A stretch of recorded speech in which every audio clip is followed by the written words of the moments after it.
Hello बच्चों, क्या हाल चाल? सब बढ़िया। अब बच्चे हम लोग इलेक्ट्रोस्टैटिक का 14th लेक्चर लेके आए हैं, जिसमें हम electric field due to circular disc निकालेंगे। Sorry, electric flux due to circular disc निकालेंगे। एक छोटा सा वीडियो है ये, एक छोटा सा डेरिवेशन है। ठीक है, इसमें कुछ मैथ्स भी लगेगी, इसको हम बता देते हैं। इस डेरिवेशन को करने में काफी अच्छा भी मजा भी आपको आएगा। ठीक है, क्योंकि थोड़ी सी मैथ इसमें लगेगी, इंटीग्रेशन लगेगा, सब्स्टिट्यूशन रूल लगेगा। तो देर न करते हुए इस डेरिवेशन को देखते हैं। ठीक है, चलिए शुरू करते हैं। अब बच्चों, हमने एक सर्कुलर डिस्क बना लिया, जो ब्लैक कलर का दिख रहा है। ये सर्कुलर हमने क्या बना लिया, डायग्राम हम पहले से बना लिए। ठीक है, थोड़ा सा आपको क्लियरिटी ज्यादा नजर आए इस वजह से। अब देखिए, ये डिस्क हमने बना लिया, ये चार्ज है। ठीक है, अब अगर ये चार्ज है तो यहां से क्या निकालेगा, इलेक्ट्रिक फील्ड लाइंस को निकालेगा। निकालेगा कि नहीं निकालेगा? और मैंने आपसे बताया है कि अगर इलेक्ट्रिक फील्ड लाइंस किसी सरफेस को कट करती है तो जनरेट फ्लक्स होता है।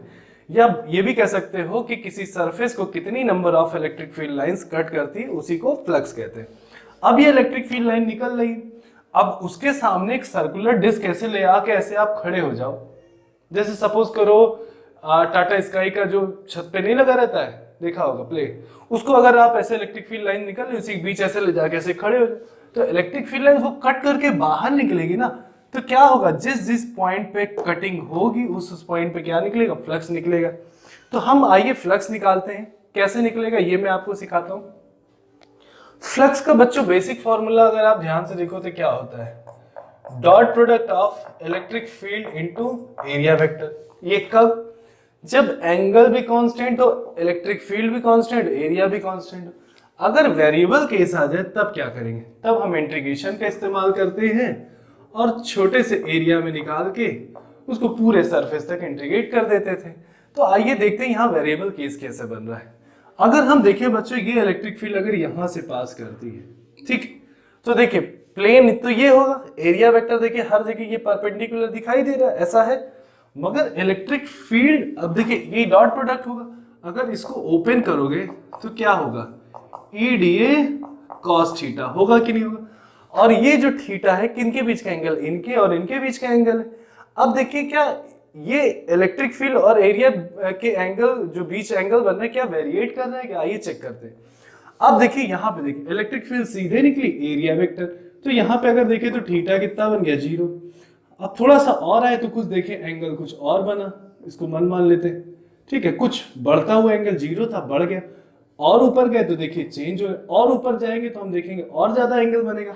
फिर वैसी चीज यहाँ देखिए, तो यहाँ पे जितने भी पॉइंट ऊपर जाते जाएंगे एंगल देखिए, ये एरिया ऐसे इलेक्ट्रिक फील्ड क्या बढ़ती चली जाएगी। तो इसका मतलब यहाँ वेरिएबल कौन दिख रहा है, थीटा दिख रहा है। इसका मतलब किसका इस्तेमाल होगा, इंटीग्रेशन का। आइए शुरू करते हैं। तो बच्चों एक काम करते हैं, किसी एक छोटे से स्ट्रिप पे हम निकाल लेते हैं, क्योंकि डिस्क में हम स्ट्रिप मान पाएंगे। ठीक है भाई, डिस्क में कोई पॉइंट तो हम मान नहीं पाएंगे। डिस्क में हम क्या करते हैं, एक सर्कुलर स्ट्रिप लेते हैं और इस स्ट्रिप को हम पूरे उसमें क्या करते हैं, इंटीग्रेट कर देते हैं। समझाने के लिए मैं आपको समझा देता हूं। जैसे कि डिस्क है, ठीक है, एक छोटी सी स्ट्रिप कंसीडर करो। ये छोटी सी स्ट्रिप हमने कंसीडर कर ली और इसमें हम सारी चीजें, इस स्ट्रिप के लिए सारी चीजें निकाल लेते और इस स्ट्रिप को सेंटर से लेकर सरफेस तक इंटीग्रेट करें तो पूरा का पूरा डिस्क आ जाएगा। आ जाए कि नहीं? चलिए देखते हैं कैसे होगा। ठीक है, तो सबसे पहला काम हम ये करते हैं कि हम एक सर्कुलर स्ट्रिप एज्यूम करते हैं। इसी में बच्चों बता दे रहे हैं आपको, ध्यान से फुल कंसंट्रेशन से समझेंगे तो कठिन बिल्कुल नहीं है।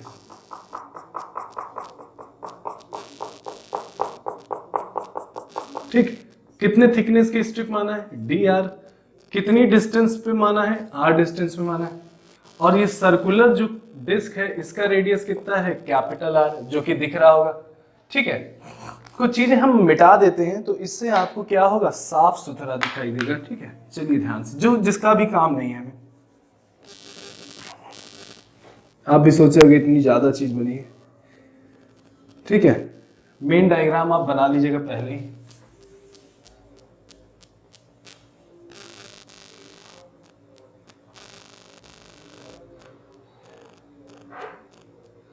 ये है, ठीक। अब इस स्ट्रिप को क्या करेंगे, जीरो से लेकर पूरे सरफेस तक इंटीग्रेट कर देते हैं। चलिए ध्यान से देखते हैं, ठीक।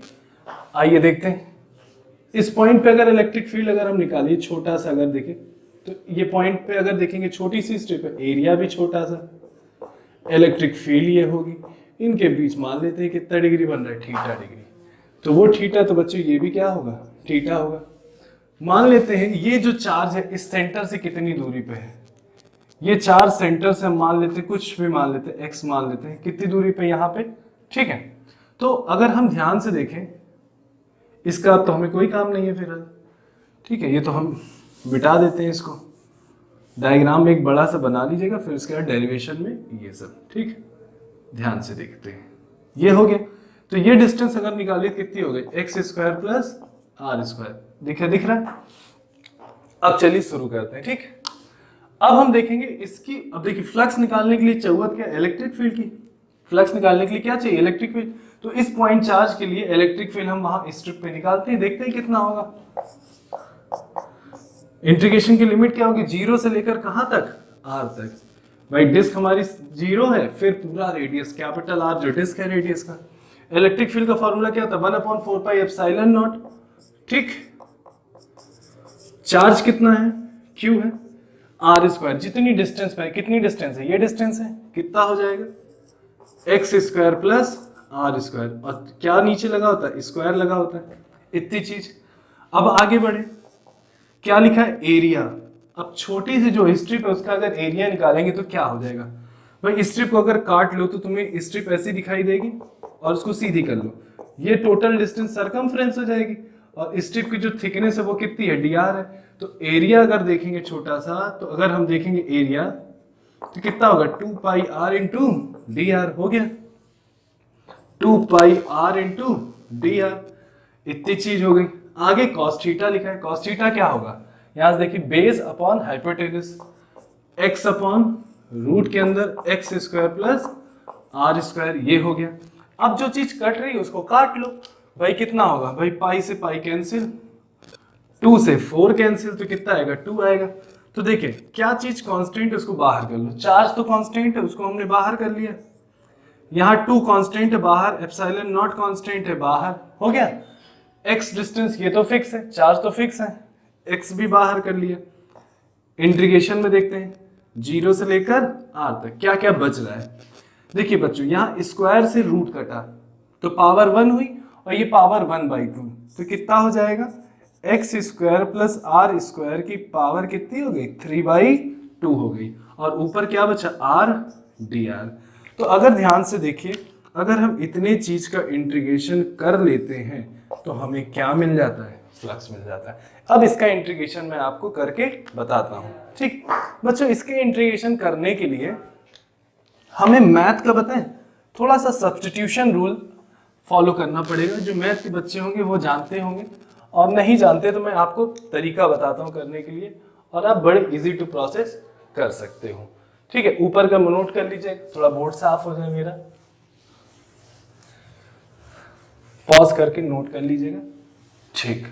अब देखिए ऊपर भी अगर देखें, हम ध्यान से देखें, आर है नीचे आर, इसको ऊपर भी वेरिएबल नीचे भी वेरिएबल। अब क्या करें, एक काम करते हैं, सुनिए, नीचे जो लिखा है एक्स स्क्वायर आर स्क्वायर, इसको मान लो वाई स्क्वायर, क्या मान लो, वाई स्क्वायर।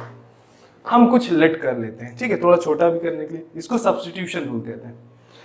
दूसरा स्टेप क्या करते हैं बच्चों, इसको डिफरेंशिएट करते हैं। तो देखिए ऊपर का एक रिजल्ट मिलेगा, x तो कांस्टेंट था भाई, fix distance, differentiation 0, R square का डिफरेंशिएशन क्या होगा, 2r dr, और y स्क्वायर का इंटीग्रेशन डिफरेंशिएशन क्या होगा, 2y dy, 2 से 2 कट गया, तो r dr is equal to क्या मिल गया, y dy। r dr is equal to क्या लिख सकते हो, y dy। अब देखिए इससे आपको बहुत अच्छा रिजल्ट मिला, qx upon 2 epsilon not, limit 0 से r dr की जगह आप क्या रख सकते हो, y dy, और x square plus R square की जगह, x square plus R square की जगह क्या रख सकते हो, y स्क्वायर, और ऊपर क्या लगा 3/2। देखिए सारा वेरिएबल आपने एक टर्म में कर लिया कि नहीं। अब आसान हो जाएगा, स्क्वायर से स्क्वायर कट गया तो y क्यूब हो जाएगा, एक y से एक y नीचे कट गया। अब देखिए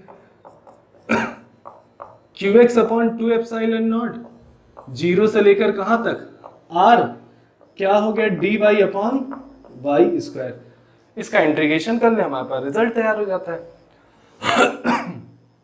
अब चलिए कितना हो जाएगा, qx upon 2 epsilon naught, Y square का इंटीग्रेशन कितना होगा, -1/y हो जाएगा, मैंने बताया है। ठीक है, जिनको नहीं पता वो आप जाके देख सकते हैं, मैथ की बुकों में दिया भी रहता है फिलहाल। अब क्या करें, इंटीग्रेशन कर लिया, लिमिट रखना है। आइए चलिए लिमिट रखते हैं, यहीं पे कर लेते हैं, क्या मिटाना, qx upon 2 epsilon not, y की वैल्यू रखें। y की वैल्यू अगर यहां से निकालो तो कितनी हो जाएगी, हो जाएगी कि नहीं। तो y की वैल्यू कितनी हो गई, x square plus r square. Limit कितनी है, 0 से लेकर r तक। लिमिट कितनी है, 0 से लेकर r तक। इतना नोट कर लीजिएगा, बाकी हम फिर क्या करेंगे, इसको मिटाने जा रहे हैं।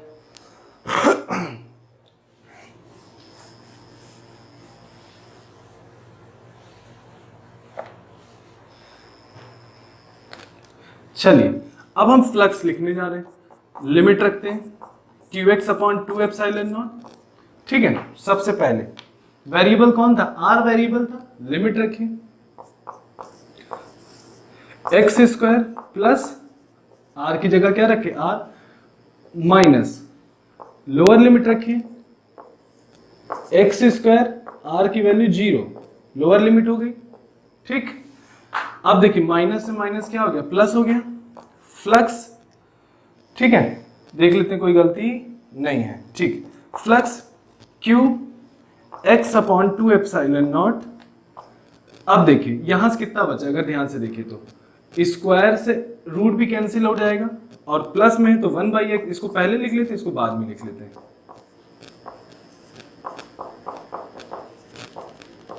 ठीक, देखिए सही रिजल्ट आ गया।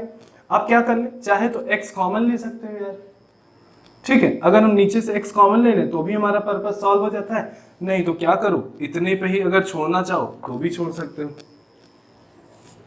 तो ये आपका क्या बच्चों आ गया, फ्लक्स आ गया due to circular disc. Note कर लीजिएगा।